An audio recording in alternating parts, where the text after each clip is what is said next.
오늘 요나서 말씀 계속해서 우리가 봅니다. 요나가 물고기 뱃속에서 드디어 세상으로 다시 나왔는데요. 오늘은 하나님께서 그 요나를 부르시는 장면 가지고 말씀을 듣겠습니다. 여러분, 신앙생활 하면서 하나님 뜻이라고 생각했음에도 불구하고 순종하지 못한 일이 있습니까?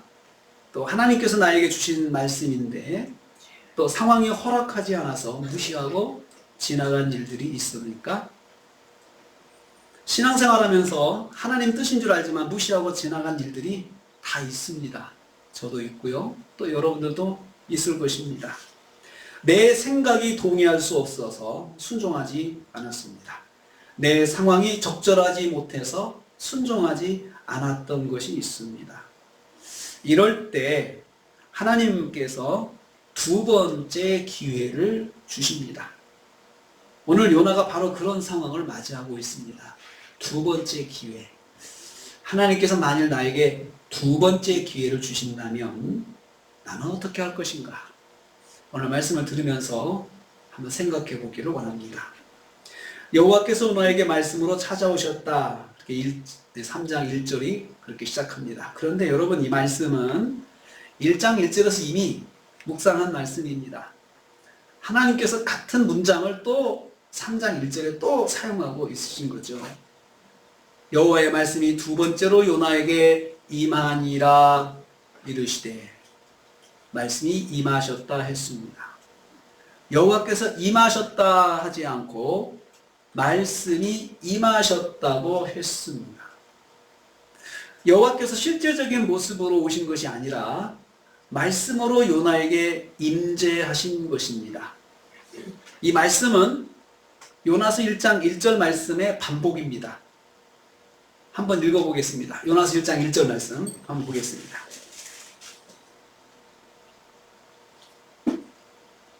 같이 읽습니다. 여호와의 말씀이 아미떼 아들 요나에게 임하니라 이르시되. 여러분, 3장 말씀과 중복되는 부분은 여호와의 말씀이 요나에게 임하니라 이르시되 똑같죠.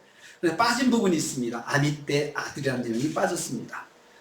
3장에서 말할 때는 다시 아미떼 아들 요나라는 말은 빼고 말했습니다. 왜 빠졌을까요? 왜 빠졌을까요? 설명하지 않아도 아는 부분이기 때문에 빠졌을 것입니다. 1장의 요나이기 때문에 물론 빠졌겠죠. 하지만 지금 3장 1절의 요나는 같은 요나가 아닙니다. 아미떼 아들이 중요한 그런 요나가 아닙니다. 그보다 더 중요한 요나가 있습니다. 여기에 변화된 요나입니다. 무슨 변화입니까? 3일 동안 큰 물고기 뱃속에서 하나님의 구원의 은혜를 체험한 요나입니다. 큰 물고기 뱃속에서 높으신 보좌에 앉으셔서 낮고 낮은 땅과 바닥 속까지 살피시고 역사하시는 하나님을 체험한 요나입니다. 그리고 높은 곳에 계시지만 그 바다 깊은 곳에서 기도하는 소리도 들으시는 하나님 체험한 요나입니다. 그리고 구원은 오직 하나님께 있다고 선포하고 그것을 체험한 요나입니다. 그리고 그렇게 살아났습니다. 빠진 부분만 빼고 다 같은 단어로 구성되어 있습니다. 여호와의 말씀이 요나에게 임했다 이르시되. 무슨 뜻입니까? 하나님은 변함이 없다는 거죠. 똑같은 말씀 오셨는데 그 하나님이 1장 1절의 하나님이 변함없이 똑같이 지금 또 말씀하신다는 것입니다. 변함없는 모습으로 요나에게 임하셨다는 말씀입니다. 3일 동안 요나를 징계하시고 요나를 변화시킨 여호와 하나님은 여전히 요나에게 변함없으신 분으로 오시고 있습니다. 여러분, 하나님은 변함없으십니다. 하나님은 우리에게 무슨 일이 일어났어도 그 하나님은 여전한 하나님이십니다. 말씀이 임하셨다 이르시되 라고 했습니다. 말씀이 오셨다는 뜻입니다. 이건 말씀이 계셨다, 또 말씀이 소리로 오셨다, 그런 뜻이죠. 말씀이 소리로 오셨다. 그래서 이 임하셨다는 말은 사실은 비동사입니다. 영어로 말하면 비동사예요. 그냥 말씀이 계셨다는 거죠. 계셨다. 두 번째로 임하셨다는 말씀입니다. 다시 오셨다 이거죠. 불순종한 요나를 용서하시고 다시 오신 것입니다. 여호와께서 말씀에 순종하고 도망갔던 요나를 용서하시고 다시 오신 것입니다. 하나님도 대단하신 하나님이신데 우리 사람들로부터 거절을 받으실 때가 있습니다.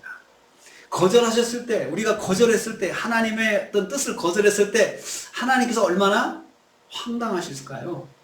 거절하고 또 내가 못하겠다는 이유도 되기도 하고 안 된다고 하고 나 못합니다 하면서 그렇게 말씀하는 그 말하는 우리를 하나님께서 다시 찾아오신다는 것이죠. 다시 찾아오실 때는 품으신다는 뜻이죠.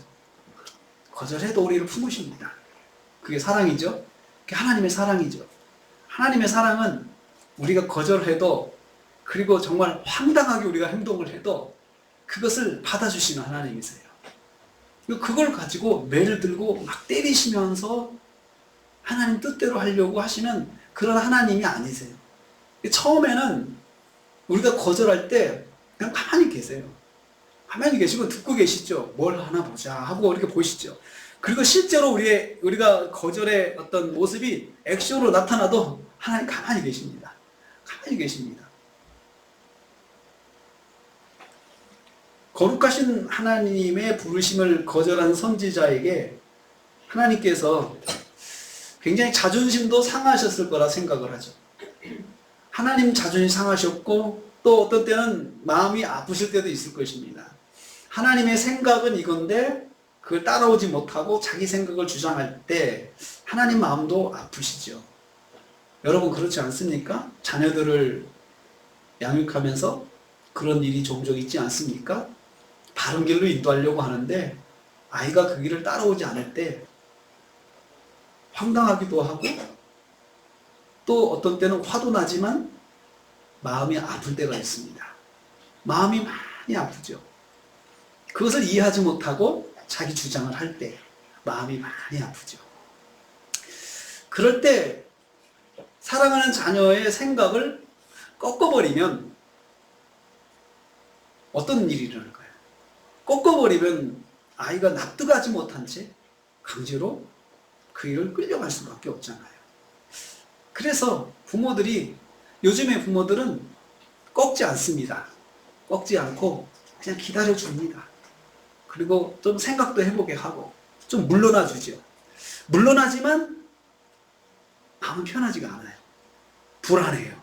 저렇게 하면 안 되는데 왜 그럴까? 그게 불안하죠. 하나님도 요나로부터 거절을 당하셨을 때 같은 마음이 있었을 거예요. 참 내 생각을 이해하지 못하는, 내 뜻을 이해하지 못하는 요나에게 섭섭할 수도 있죠. 그렇지만 더 황당한 것은 그 요나가 나 여기서 하나님 절대 더 이상 만나고 싶지 않다고 해서 도망가 버린 거예요. 하나님 없는 장소로 도망가 버렸어요. 도망가겠다고 하고 진짜 액션을 취했어요. 얼마나 황당할까요? 내가 다시는 하나님하고 말을 섞지 않으려고 하나님 안 계신 쪽으로 아예 방향을 잡고 도망가는 사람이 바로 요나였어요. 근데 하나님께서 그 요나를 다시 찾아오셔가지고 다시 요나에게 똑같은 말씀을 하세요. 그 이전에 요나가 하나님께 이제 징계를 받았죠. 최후의 수단이 징계였습니다. 그래가지고 요나가 마음을 바로잡고 정말 내가 잘못했구나 생각하고 지금 돌아온 요나죠. 그 요나에게 하나님께서 오셔서 똑같은 모습으로 오신 것을 봐요. 오실 때 두 번째 등장할 때는 아예 길을 꺾어버리시는 등장도 있잖아요. 길을 꺾어서 얘가 꼼짝 못하게 하는, 아빠 첫 번째처럼 생각하지 못하게 아예 길을 꺾어버릴 수 있는 그런 분위기로 등장할 수 있잖아요. 그런데 하나님께서 그렇게 안 하셨어요. 그렇게 안 하시고 똑같은 모습으로 오셨습니다. 요나는 지금 하나님께 다시 헌신을 다짐하고 서 있는 요나입니다. 근데 하나님께서 다시 오셔가지고 변함없는 모습으로 똑같이 말씀하셔요. 하나님은 우리가 불순종한 과거가 있다 하더라도 하나님은 변함없으십니다. 변함없어요. 그리고 하나님께서 우리한테 오셔가지고 다시 오셨을 때 우리를 뭐 기를 죽이신다든가, 그리고 또 우리한테 뭐 잘못된 것을 기억나게 해가지고 또 우리로 하여금 뭔가 하나님의 미안한 마음을 가지고 갖게 한다든가, 절대 그러지를 않습니다. 그러지 않고 하나님께서 그냥 똑같이 오실 때 이게 더 무서운 것 같아요. 똑같은 모습. 그냥 이 정도면 좀 할 말이 있으실 텐데 그런 말씀도 안 하시고 똑같이 오시는 거죠. 하나님은 똑같은 마음으로 요나에게 임하셨습니다. 어떻게 임하셨습니까? 1절 말씀 보세요. 다시 한번 2절 말씀 보겠습니다. 3장 2절 말씀 같이 읽습니다. 일어나 저 큰 성읍 니느웨로 가서 내가 내게 명한 바를 그들에게 선포하라 하신지라. 자, 어떻게 오셨습니까? 말씀으로 오셨습니다. 여기서 말씀하신지라 이렇게 나오죠. 말씀하신지라, 말씀으로 임하셨습니다. 말씀으로 오셨다는 말은 명확한 말씀이 주어졌다는 것입니다. 명확한 말씀. 하나님께서 요나에게 오셨을 때 명확한 말씀으로 오셨습니다. 그래서 세 가지 행동을 말씀하셨어요. 첫째는 너는 일어나라. 두 번째는 너는 저 큰 성읍 니느웨로 가라. 세 번째는 너는 그들에게 외치라. 굉장히 명확하죠. 전에도 말씀드렸지만 하나님의 말씀은 명확합니다. 모호하지 않습니다. 모호한 건 무시해도 됩니다. 그래서 여러분, 분명히 하나님 말씀인 것 같은데 모호하다 그러면 그냥 무시하세요. 정말 중요한 말씀이면 왜 하나님께서 왜 그렇게 어렵게 말씀하실까요? 정말 나에게 중요한 말씀이면 더 명확하고 정확하게 표현해야 되지 않겠습니까? 근데 그것이 명확하지 않으니까 지나가도 돼요. 명확한 건 하나님의 음성입니다. 명확하지 않은 건 하나님의 음성이 아닙니다. 뭔가 불분명하면서도 의심을 갖게 하고 뭔가 궁금하게 하고 그러면서 끝까지 답을 안 주는 그런 음성이 있다고 하면, 그런 말씀이 있다고 하면 내 책임 아닙니다. 내 책임 아닙니다. 여기서 행동의 주체인 너를 강조해요. 너를 강조하고 있습니다. 제가 전에도 말씀드렸지만 히브리어에는 동사에 주어가 포함되어 있습니다. 그래서 동사를 읽으면 동시에 주어가 그냥 파악이 되는데 여기에 주어를 한 번 더 써요. 그러면 강조입니다. 이 말씀이 바로 그거예요. 너는 일어나라. 일어나라 속에 너라는 표현이 들어가 있는데 너는 이라는 말을 또 쓰고 있는 거죠. 하나님께서 요나를 강조하고 있어요. 너 어떤 요나입니까? 하나님을 체험한 요나, 하나님의 뜻을 경험했던 요나, 그리고 하나님께서 어떤 분이신가를 깨달은 요나, 그 요나한테 지금 말씀하는 거죠. 그래서 너라고 지금 하나님께서 말씀하실 때 그 너라는 말이 비수같이 딱 꽂혔을 것 같아요. 너 요나야, 이렇게 말씀하는 것이 딱 기억이 날 것 같아요. 일어나라고 했습니다.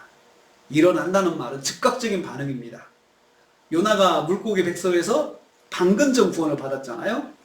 몸도 추스리고 체력도 회복해야 할 시간이 필요할 것입니다. 하지만 하나님께서 그런 시간 허락하지 않으셨어요. 바로 순종하라. 바로. 그만큼 니느웨의 구원이 급박하다는 거예요. 그러니까 그 니느웨의 구원을 위해서 선지자가 주저할 시간이 없다는 거예요. 지금 가라. 하나님께서 재촉하실 때가 있습니다. 급박하게 재촉하실 때가 있어요. 그럴 때는 또 그대로 순종해야 됩니다. 니느웨로 가라 했습니다. 목적지죠. 그리고 해야 할 사명이죠. 요나의 사역지를 지명하셨습니다. 여기로 가라. 이곳은 바로 니느웨인데 하나님의 은혜를 받을 곳이 바로 니느웨입니다. 그런데 이 동일한 문장이 1장에서 있었어요. 1장에서 있었어요. 근데 거기 가는 방향을 니느웨를 무시했잖아요. 근데 하나님께서 똑같이 다시 한번 지시를 합니다. 저는 이걸 보면서 야, 니느웨가 부담되면 다른 데로 내가 보낼게, 이렇게 하지 않으셨어요. 너 니느웨가 부담되냐? 그러면 좀 가벼운 데로 보내주지 하면서 그렇게 하지 않고 역시나 니느웨 포기하지 않으십니다. 하나님께서는 우리에게 어떤 미션을 주실 때에 그거 힘들면 이거 해봐. 이렇게 하지 않으세요. 보통 그러시더라고요. 한번 딱 계획하시면 그대로 나한테는 그걸 하게 하시더라고요. 하게 하셔요. 그런데 내가 자꾸 하나님 그거 안 되니까 조금만 깎아주시면 안 돼요? 조금만 깎아주시면 안 돼요? 안 됩니다. 안 하시더라고요. 그냥 애누리 없이 그냥 가는 거예요.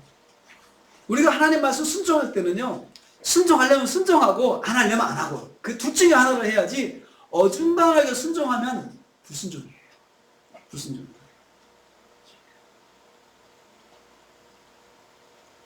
하나님의 계획이 아직도 변함이 없다는 뜻입니다. 니느웨를 향한 하나님의 계획은 요나가 지체하고 불순종했지만 여전히 유효하고 변함이 없으신 거죠. 그들에게 외치라라고 했습니다. 가서 해야 할 일을 정해주셨어요. 선포하는 것입니다. 외치다, 카라 이 말은 고함치고 선언하다 그 뜻이에요. 고함치고 선언하다. 고함질러 선포하다 그 뜻입니다. 이것은 모든 사람이 듣도록 큰 소리로 외치는 행동입니다. 그러면 어떻게 될까요? 사람들이 관심을 가지고 쳐다볼 거 아니겠습니까? 거기는 외국이에요. 그리고 이 요나는 아주 작은 나라의 사람이에요. 그리고 그 니느웨는 아주 대국의 세계를 지배하고 있는 그런 강대국의 수도예요. 거기에 있는 사람들이 얼마나 자부심이 있겠어요. 그리고 그 사람들은 세계 경제가 다 모이는 곳이에요. 부와 경제가 다 거기 모이는 곳이에요. 정치적인 사회 문화적으로 세계에서 제일 앞서는 곳이에요. 여러분 거기 사는 사람은 얼마나 프라이드가 강하겠습니까? 굉장히 프라이드 강하죠. 행색을 보니까 우리나라 사람도 아니고 저쪽 그 팔레스타인에 있는 사람 같은데 와가지고 뭔가를 하고 있다. 사람들이 귀담아 듣겠습니까? 무시하죠. 그곳에서 그 사람들에게 외치라고 했어요. 그런데 그 사람들은 어떤 사람들이냐 하면요, 포악하고 잔인한 사람들이었어요. 이사야서 말씀 보면은 그 니느웨가 심판받을 때 그들의 잔악성, 그들의 완악함, 그들의 교만, 이걸 하나님께서 일일이 심판하시거든요. 철저하게 심판하시는데 하나님 그러한 곳에 가서 외치라고 말씀했습니다.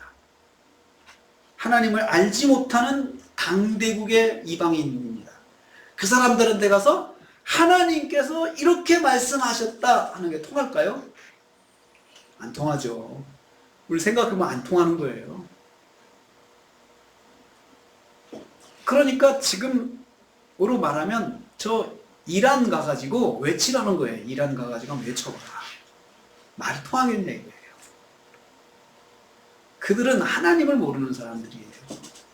하나님을 알지 못하는 사람들인데 하나님께서 그렇게 지금 하라고 하는 거죠. 내가 내게 명한 바를 외치라고 했습니다. 내가 내게 명한 바를 외치라. 여기서 강조된 단어가 있습니다. 내가 준 말, 내가 너에게 준 말만 전하라 이거예요.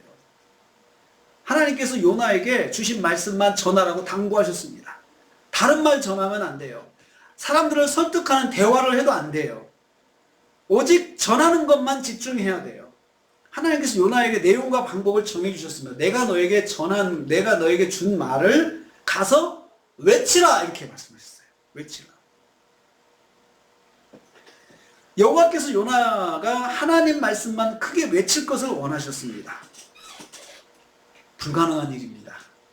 그것도 요나가 그쪽 나라 말을 연구한 것도 아니고, 여러분 나라가 예뻐야, 나라가 마음에 들어야 외국어를 공부하잖아요. 요나가 니느웨 싫어했습니다. 그러니 그쪽 말을 공부했겠어요? 여러 가지 이유가 있겠죠. 하나님 나 그 나라 말을 할 줄도 모르고 그 나라 문화도 모르고 거기는 나는 아는 사람도 한 사람도 없는데 어떻게 저를 가라고 그러시는 거예요? 여러 가지 이유가 많겠죠. 그 중에 하나 말을 못하는 거죠. 그런데 그 나라에 가가지고 사람들이 또 크게 외치라, 소곤소곤 하지 말고 그냥 1대1 전도같이 그냥 제가 지금 중요한 복음을 전하고 싶은데요 5분만 시간 내주시겠습니다 하면 그렇게 하지 말고 그냥 크게 외치라, 크게 외치라, 그렇게 전했어요. 여러분 요즘도 지하철에서 복음 전한 사람이 있는데 요즘에는요 딱 전하잖아요, 사람들이 금방 신고를 합니다. 그래가지고 바로 문자가 저기 사령실에서 문자가 와요. 무전이 날라와요.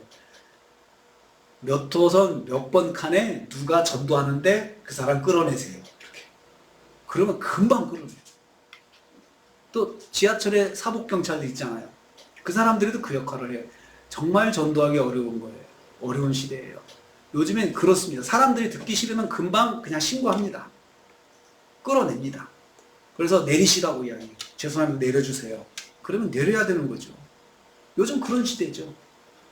그보다 더 적대적인 그런 사회 속에 요나가 지금 하나님의 말씀 가지고 가게 된 것이죠. 그래서 어떻게 했습니까? 3절 말씀 보겠습니다. 요나가 이제 그렇게 말씀을 듣고 어떻게 행동했는지 보겠습니다. 3절 같이 읽습니다. 요나가 여호와의 말씀대로 일어나서 니느웨로 가니라. 니느웨는 사흘 동안 걸을 만큼 큰 성읍이더라. 자, 요나가 일어났다 했습니다. 요나가 즉각적 순종하죠. 여호와의 말씀대로 일어났다 했습니다. 근데 요나가 어떤 사람입니까? 1장에서는 어떤 사람이었어요? 고집이 셌던 사람이었습니다.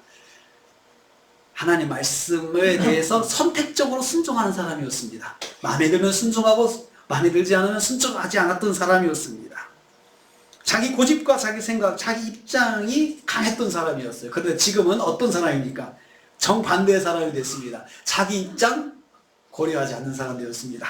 자기 고집 부리지 않는 사람이 되었습니다. 그리고 여러분 하나님께 말씀하시니까 금방 일어나서 일어났다 그랬습니다. 얼마나 멋진 아름다운 모습입니까? 여러분 하나님께서 얼마나 예쁘게 보시겠습니까? 말씀했을 때 그냥 그 말씀대로 바로 반응하는 사람 하나님 참 기뻐하실 거라 생각합니다. 참 말씀에 즉각적으로 순종하는 모습 영적으로 참 아름다운 모습입니다. 하나님 보실 때 그렇습니다. 여러분도 그렇지 않습니까? 사랑하는 자녀가 네 하면 그것처럼 예쁜 게 없죠. 좀 시간 되었는데 씻어야지 그럴 때 씻어라 그러면 아직도 좀만 있다 5분만 있다 씻을게요. 또 5분 됐어요. 조금만 더 있다 씻을게요. 뭐 하는데? 뭐 하는데? 바빠요. 뭐 하는데? 스마트만 보고 있어요. 계속 보고 있으면 바빠요. 그리고 이것만 끝나고요. 그러면 여러분 계속 이제 노이즈가 올라가죠. 이렇게 계속 게이지가 계속 올라가서 큰 소리가 나올 수밖에 없잖아요. 근데 요나가 즉각 일어났다 했습니다. 요나는 예루살렘을 출발해서 긴 시간을 여행한 후에 이제 니느웨로 가려고 그가 이제 출발을 하고 있는 것입니다. 자, 여러분 그래가지고 어떻게 했습니까? 이제 니느웨로 갔죠. 그런데 니느웨에 대해서 소개할 때 거기는 큰 성읍이라 했습니다. 그리고 사흘 동안 걸을 수 있는 길이라 했습니다. 그 고고학자들의 그 말에 의하면은 니느웨에서는 둘레가 약 95km래요. 95km. 그리고 그 직선거리가 30km래요. 직선거리가 30km. 지름이 30km, 둘레가 95km 정도 되는 그렇죠. 서울이 여러분 동서 길이가 35km, 남북 길이가 30km예요. 서울하고 비슷하죠, 사이즈가? 그 정도. 그 고대 사회에서 그 정도의 둘레의 성곽을 가진 성이다. 얼마나 크겠습니까? 대국이죠. 성 하나가 그 정도니까, 니느웨가. 아마 저는 그 거대 도시 니느웨에 가가지고 요나가 압도됐을 거라고 생각을 해요. 입이 딱 벌어졌을 거예요. 여러분 예루살렘 가보면요 자그마해요. 예루살렘 성 높은 곳에 보면 그냥 보이는 곳이에요. 자그마한 곳에 있던 사람이 그 거대한 도시로 갔을 때 입이 딱 벌어졌을 것 같아요. 딱 벌어졌을 것 같아요. 그래서 여호와 앞에서 큰 성읍이다 이렇게 소개하고 있습니다. 큰 성읍이라 이 표현은 매우 큰 성읍이다 뜻이지만은 실제로 여호와 앞에서라는 말은 이것은 관용어인데 최상급의 관용어예요. 제일 큰 도시라는 거예요. 제일 큰 도시. 그 정도로 니느웨가 컸습니다. 하나님께서 그 가장 큰 성읍에 하나님께 보내셨는데 이게 무슨 뜻일까요? 아무리 큰 성읍이라도 하나님의 심판 앞에서는 그냥 다 무너질 수밖에 없다는 거죠. 만약에 니느웨에 있는 사람들이 하나님 심판해 보세요. 우리가 뭐 얼마든지 우리 도시는 견뎌낼 수가 있습니다 라고 생각하고 이 사람들을 무시했다고 그러면 무시할 수도 있죠.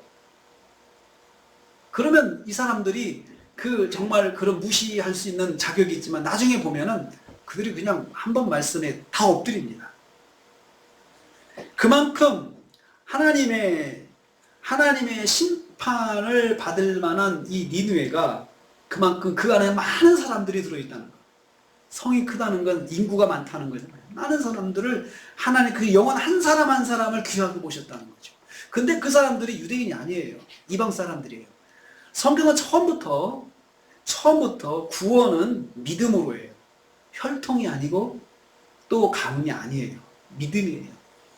그런데 유대인들이 항상 혈통을 주장을 해요. 혈통으로만 구원받는다 했는데 처음부터 하나님의 구원의 역사는 혈통이 아니고 믿음 중심이에요. 유대인은 모델일 뿐이에요. 모델처럼 사용하셨어요. 믿음으로 사는 민족은 이렇게 복을 주신다. 그 모델로 사용하신 거죠. 그 사람들이 유일한 구원의 역사는 아니란 말이죠. 하나님은 그렇게 하셨어요. 니느웨에도 하나님께서 구원을 선포하게끔 사람을 보냈지 않습니까? 그리고 예수님의 족보를 보면은 족보에 보면 유대인들이 3분의 1밖에 안 돼요. 다 이방인들도 들어가 있어요. 그 속에 들어가 있어요. 따지고 보면 하나님께서 처음부터 예수 그리스도를 통한 구원의 역사도 이루실 때에 그 이방인들이 많이 들어가 있는 거죠. 그 혈통 속에. 그렇게 하신 것입니다. 그 거대한 성읍에 도착한 니느웨의 요나의 심정을 한번 생각해 봤어요. 저는 두려웠을 거라고 생각합니다. 처음 가는 곳이죠. 말이 통하지 않는 곳이죠. 그 사람들은 강대국 사람들이죠. 잔인한 사람들이죠. 그 많은 사람들을 상대를 해야 되는데 자기 혼자잖아요. 아무도 자기를 도와줄 사람이 없어요. 그렇다고 해서 뭐 예약하고 간 것도 아니에요. 저는 요나가 두려웠을 거라 생각합니다. 도시를 보면서. 내가 여기서 전해야 된다니. 마음이 얼마나 두려웠을까요? 그렇지만 요나를 사로잡았던 것은 하나님이 주신 말씀이었다고 저는 생각을 해요. 하나님께서 주신 말씀, 이걸 가득 채우고 간 거죠. 그 미션을 가지고 간 거죠, 그가. 세 번째 결과가 있습니다. 요나가 그 성읍에 들어갔다 했습니다. 성읍에 들어갔다. 이제 일어나서 그리고 도착해서 그 성에 들어갔습니다. 예루살렘을 출발한 요나가 드디어 니느웨 성에 도착한 것입니다. 얼마나 떨리는 마음을 안고 도착하였겠습니까? 당시 니느웨는 인구가 12만 명 정도였던 대도시였습니다. 그 고대 사회에서 12만 명은 큰 숫자죠. 12만 명은 큰 숫자죠. 그리고 거기에는 국제 교육 도시였기 때문에 니느웨에는 세계 각지에서 모이던 여행객들이 가득 차 있었습니다. 거기 원주민이 12만이지만 그 여행객들로 가득 차 있어서 항상 북적북적대는 대도시였습니다. 수많은 사람들이 있는 그곳에 얼마나 압도되었을까요? 인구가 예루살렘하고 비교해보면 아무것도 아니죠. 예루살렘 비교. 그 압도된 분위기, 요나의 마음이 저는 숨이 확확 막혔을 거라 생각해요. 야, 내가 이 사람들한테 다 전해야 하다니. 자, 근데 그 안에는 니느웨 사람들만 있는 것이 아니고 국제적인 그 사람들이 다 모여있는 곳을 다 헤집고 다니면서 자기가 말씀을 전했던 생각해 보세요. 얼마나 답답했을까요? 저는 두려웠을 거라 생각을 합니다. 그런데 일단은 성공한 게 있어요. 도착했다는 건 성공했습니다. 도착한 것이죠. 긴 여행을 끝내고 이제 목적지에 도착을 했습니다. 저는 이걸 통해서 한 가지 깨닫습니다. 순종은 한 단계 한 단계 진행하는 것이다. 한 단계 한 단계. 일단 일어나서 가서 도착했잖아요. 다 순종입니다. 다 순종입니다. 그렇다고 해서 다 끝난 거 아니잖아요. 최종적인 일은 전하는 것이 있어야 되는데 전하는 것이 일이지만 그 전에 한 단계 한 단계가 다 순종인 것이. 그래서 우리는 순종을 큰 결과를 바라며 순종하지 말고 그냥 단계 순종하는 것이 중요해요. 단계. 그럴 때 성취가 될 수 있습니다. 네 번째 결과가 있습니다. 4절 다시 읽겠습니다. 4절을 읽겠습니다. 시작. 요나가 그 성읍에 들어가서 하루 동안 다니며 외쳐 이르되 40일이 지나면 니느웨가 무너지리라 하였더니, 자, 요나가 외쳐 이르되, 외쳤다 했습니다. 외쳤다. 드디어 여호와께서 명하신 말씀을 큰 소리로 외쳐서 전했습니다. 여호와의 말씀대로 순종하고 있습니다. 외치라고 했죠? 외쳤어요. 외쳤어요. 그리고 그 일이 이루어지는 것을 요나가 이제 바라보는 거죠. 외쳐 선포하는 것, 하나님이 정해주신 방법입니다. 소곤소곤하지 말라고 그랬습니다. 설득하라고 하지 않았습니다. 그냥 전하라고 했습니다. 사람들과 논쟁하지 말라고 했습니다. 모든 사람이 듣도록 큰 소리로 외쳐 전하는 것이었습니다. 니느웨 사람도 아닌 외국인이 그 나라 말도 아닌 외국어로 전하고 다닌다는 거 결코 안전한 일 아닙니다. 누군가가 유대의 말을 통역해서 들었을 때는 정말 돌이 날라왔을 수도 있습니다. 뭐 망한다고? 망한다고? 그가 전한 내용이 복된 내용이 아니고 저주하는 내용이잖아요. 40일이 지나면 니느웨가 무너지리라 이렇게 전했잖아요. 무너진다는 건 망한다는 말입니다. 무너진다 이 말은 다 뒤집어진다는 뜻입니다. 이 나라 다 뒤집어진다, 망한다는 뜻이잖아요. 40일 후라는 날짜까지 정해진 멸망 통고 말씀입니다. 40일 후에 다 무너진다, 뒤집어진다. 얼마나 무서운 메시지입니까? 전하는 사람도 무서운 메시지예요. 남의 나라 와가지고 그 나라가 망할 것이라고 전할 때 듣는 사람 표정이 어떻겠어요? 아니 자기 나라나 가서 잘하지 왜 남의 나라 와가지고 저렇게 망한다고 이야기를 저주를 퍼붓지? 사람들이 좋지 않았을 것이에요. 기분 좋지 않죠. 외국인이 그렇게 말하면 더 기분이 좋지 않은 거죠. 그런 심정을 말이 아닌 행동으로 표현할 수 있죠. 기분 나쁘다는 거 돌 던질 수 있죠. 와서 폭행할 수도 있죠. 기분 나쁘니까요. 왜 기분 나쁘게 그런 말을 하냐 그렇게 할 수 있잖아요. 전하면서도 저는 요나가 굉장히 눈치를 봤을 것 같아요. 사람들의 표정을 보면 어둡잖아요. 그 말을 들으면 표정이 밝지가 않잖아요. 그리고 누가 돌발 행동할 수도 있잖아요. 갑자기. 그렇기 때문에 요나는 그 말씀을 전할 때는 죽을 각오를 했을 거라 생각을 해요. 이거 내 이러다 죽겠구나. 분위기 보니까 내가 전하는 말이 축복도 아니고 저주인데 내 이러다 죽겠네. 그렇지만 그거 하나님 말씀대로 전했습니다. 여러분 말씀대로 사는 것, 말씀에 순종하는 것은 때로는 죽을 각오를 해야 합니다. 죽을 각오를 해야 순종할 수가 있어요. 죽을 각오를 안 하면 순종이 조금 부족할 때가 있어요. 최대치 순종은 내가 죽을 각오를 해야 최대치 순종이 나오는 것이죠. 내가 이러다가 망하지 그 생각을 해야 돼요. 내가 이러다가 잘못될 수 있겠는데 이 생각이 들 정도로 순종을 해야 되죠.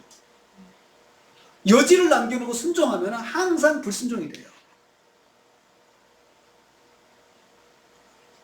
어떻게 외쳤습니까? 하루 동안 다니면서 외쳤다 했습니다. 하루 동안 외치면서 걸어 다녔다는 말이죠. 처음 만난 성읍이라 길을 알지도 못했을 것입니다. 어디가 어딘지 분별이 안 갔을 것입니다. 그래서 아마도 큰 길 중심으로 걸었을 것입니다. 큰 길 중심으로 걸어야 길을 잃지 않죠. 그런데 큰 길에는 사람들이 많이 있잖아요. 그래 사람들이 많이 있는 큰 길을 택해서 전하고 다녔을 거라고 생각을 해요. 그렇지만 그 큰 길에서 만나는 사람들이 어떤 사람이 있을지 어떻게 합니까? 거기서 성격이 괴팍한 사람이 있을 수도 있고 불량한 사람도 있을 수도 있고 그런데 거기에서 전할 때 사람들에게 전하는 사람도 두렵고 듣는 사람도 두려웠을 것입니다. 요나는 무조건 걸으면서 외쳤을 것입니다. 큰 소리를 외치면서 걸었습니다. 40일 후에 성이 멸망한다고 전했습니다. 듣는 사람들의 시선이 요나에게 집중되었을 것입니다. 미친 사람이라고 소리 치는 사람도 있고 표정이 왜 이래 저 사람 뭐야 그러면서 이상하게 생각하는 사람도 있을 것입니다. 어떤 사람은 험한 인상을 쓰면서 요나를 쳐다보는 사람도 있었을 것입니다. 어떻든 간에 하루를 끝냈습니다. 근데 이 일은 요나가 두 번째로 다시 하나님께 부여받은 일입니다. 하나님이 다시 기회를 주셔서 하게 하신 일이었습니다. 그래서 두 번째는 요나가 잘 감당했습니다. 사랑하는 성도님들, 하나님께서 다시 그 일과 그 상황으로 부르신다면 순종하고픈 일이 무엇이 있냐고 제가 물었죠. 여러분 이 말씀을 들으면서 내가 만약에 다시 한번 하나님께서 똑같은 상황을 부르신다면 내가 이제는 이렇게 해야 되겠다 라고 생각나는 게 있습니까? 그때는 놓쳤는데 다시 그런 일과 상황으로 부르신다면 한번 감당해 보겠습니다 하는 일이 있습니까? 그때 기도하지 못한 것이 후회가 됐는데 다시 온다면 내가 기도를 해야 되겠구나 이렇게 생각할 수도 있습니다. 그때 내가 이런 말을 하지 못한 것이 후회가 됐는데 다시 기회가 온다면 내가 이 말을 하고 해야지. 하나님께서 내가 그 말을 하라고 했는데 내가 정말 그 말을 못했는데 이제는 해야지. 내가 그때는 양보하지 못한 것이 후회가 될 때가 있습니다. 그때는 내가 양보를 했어야 되는데 내가 내 고집대로 내가 우선적으로 생각하다가 내가 일을 좀 망쳤지. 못했지. 그때 내가 결정하지 못하고 망설였던 것이 후회가 될 때가 있습니다. 만일 이 시간 마음에 생각나는 그때의 부족함이 있다면 하나님의 음성입니다. 저는 이 말씀을 준비하면서 그때 하나님께서 나한테 그렇게 하셨는데 다시 기회가 온다면 해야 될 게 뭘까 생각을 해봤습니다. 여러 가지 생각이 났죠. 여러 가지 생각이 났죠. 만약 하나님께서 다시 그 부르심이 정말 나에 대한 부르심이고 하나님께서 원하시는 거라면 다시 또 나를 그렇게 하신다면 내가 순종해야겠다. 이 생각을 하게 되었습니다. 사랑하는 성도님들, 하나님은 두 번째 기회를 또 주십니다. 우리는 한 번 놓치면 끝이라고 하죠? 아닙니다. 하나님은 또 기회를 주실 수 있습니다. 그게 사랑의 하나님이니까 가능한 거죠. 사랑의 하나님이니까. 사랑의 하나님은 다시 한번 기회를 또 주십니다. 그때는 놓치지 마십시오. 붙잡으십시오. 그리고 순종하십시오. 기도하겠습니다. 사랑의 주님, 오늘 요나를 다시 찾아오셨습니다. 다시 말씀하시고 다시 사명을 주셨습니다. 다시 기회를 받은 요나가 순종하였습니다. 오늘 말씀을 들으면서 우리에게도 다시 기회를 주신다면 하나님 뜻대로 감당하고 싶은 일을 생각나게 하셨습니다. 우리 교회가 그때는 순종하지 못했던 것이 있다면 다시의 기회를 통해서 순종하게 하여 주옵소서. 우리가 그때는 순종하지 못했던 것이 있다면 다시 기회를 통해서 바로 감당하게 하여 주시옵소서. 그래서 하나님의 뜻을 가정과 사회 속에서 펼쳐나가게 하옵소서. 예수님의 이름으로 기도하옵나이다. 아멘. 기도하겠습니다. 지금은 우리 주님 예수 그리스도의 은혜와 하나님 아버지의 말로 닿을 수 없는 사랑하심과 성령님의 감동 교통 충만히로 하시니 다시 한번 같은 상황 같은 말씀으로 부르신다면 순종하겠다고 다짐하는 성도들 머리 위에 가정과 생활 위에 교회 관계된 모든 기관들 위에 함께하지 못했지만 여러 곳에 어떤 우리 형제자매들을 위해 그리고 우리 대한민국 위에 선교사님들 가정과 사역 위에 지금부터 영원토록 함께 있을지어다. 아멘.